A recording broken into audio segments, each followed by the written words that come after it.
আসলে যা দেখতেছি আমরা সেভাবে ঘরে বসে থাকা যায় না। আমাদের যতগুলো চিৎকার শুনি তখন আমাদের প্রত্যেকের কান্না পায়। আমি জানি না কোন বিবেকে গিয়ে পুলিশগুলো এভাবে গুলি করে আমাদের ভাই বোনদের মারছে। আমরা নিজেরা যাদের বিবেক বোধ আছে তারা কখনো এসব মেনে নিতে পারবে না। তাই আমি আজকে রাজপথে আসছি।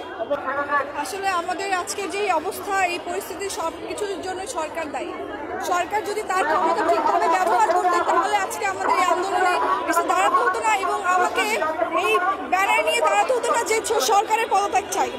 সরকার তার ক্ষমতার অপব্যবহার করে আজকে আমাদেরকে এই রাস্তায় দাঁড় করিয়েছে।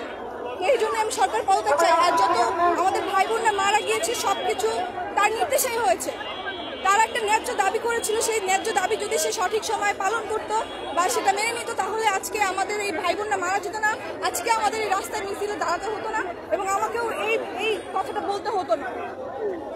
সরকার তার ক্ষমতা সঠিকভাবে ব্যবহার করতে পারে নাই। আমরা এরকম কোনো সরকার চাই না যে আমাদেরকে এভাবে মারার নির্দেশ দিবে। আমরা এরকম কোনো সরকার চাই না। আমরা এখনো কোনো স্বাধীন নাগরিক না। স্বাধীনতা এসেছিল 2019 সালে, 1971 সালে। সেটা শুধু শেখ পরিবারের জন্য, আমাদের জন্য না। আমরা এখনো বাক স্বাধীনতা পাইনি। আমরা এখনো সঠিকভাবে কথা বলতে পারি না। আমরা এখনো অবশ্যই যতদিন না পর্যন্ত সরকার পদত্যাগ করবে ততদিন পর্যন্ত আমরা এই আন্দোলন চালিয়ে যাব। আমার দাবি একটাই, আমি সরকার পদত্যাগ চাই। আমি কোনো 9 দফা দাবিও কোনো বিচার চাই না।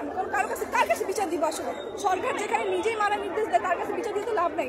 সে কখনো সঠিক বিচার করবে না। আচ্ছা, আপনাদের মতো অনেক খেয়েছে এখনো সামনে আসেনি, তারা লুকিয়ে আছে, তারা প্রতিবাদ করছে না, তাদের উদ্দেশ্যে কি বলবেন? আমি জানি না তারা কিসের ভয়ে এখনো ঘরে বসে আছে, কারণ এখন এই আন্দোলনটা হয়ে গেছে পুরো দেশবাসীর, আমাদের পুরো বাংলাদেশের মানুষের। আমি সবাইকে আহ্বান জানাচ্ছি যে সবাই ঘর থেকে নেমে আসুন। কার ভয় কিসের জন্য বসে থাকবেন? আমরা যদি না নামি সবাই মিলে প্রতিবাদ না করি আমরা কখনোই আর স্বাধীনতা পাবো না। আমরা কখনোই আর বাক স্বাধীনতা পাবো না। আমরা কখনো এই দেশে সঠিকভাবে বাঁচতে পারবো না। কোন ভয় কিসের ভয় বসে আছে আমি জানি না। অনেককে দেখেছি রাজাকার জামাত শিবির ট্যাগ দিচ্ছে, সেক্ষেত্রে আপনাকেও দেওয়া হতে পারে। আমি আসলে আমি কোনো দল করি না, আমি কোনো কিছুর মধ্যে নাই, আমি কোনো রাজনীতিক কোনো কিছুর মধ্যেই নাই। আমি একজন সাধারণ স্টুডেন্ট এবং আমি একজন ক্ষুদ্র আর্টিস্ট। আমি যেটাকে অন্যায় মনে করি সেই অন্যায় প্রতিবাদ করতে আসছি। আমি কোনো দলের পক্ষ নিয়ে কথা বলতে আসি নাই। আমার যেটা মনে হয়েছে ন্যায় কোনটা অন্যায়, আমি সেই অন্যায় বিরুদ্ধে কথা বলতে আসছি। আসলে যা দেখতেছি আমরা সেভাবে ঘরে বসে থাকা যায় না।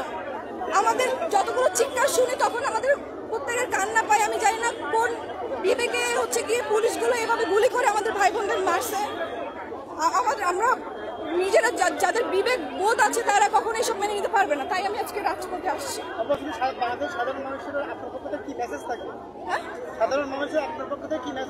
সাধারণ মানুষকে আমি এটাই বলবো যে আজকে না আমার সময় হয়ে গেছে। কোনো কিছুর ভয় পাবেন না, কোনো কিছু ভয় পাওয়ার দরকার নেই। আপনারা সবাই আসুন। আমরা যদি সবাই নামি তাহলে আমরা আবার নতুন করে একটা স্বাধীনতা পাবো।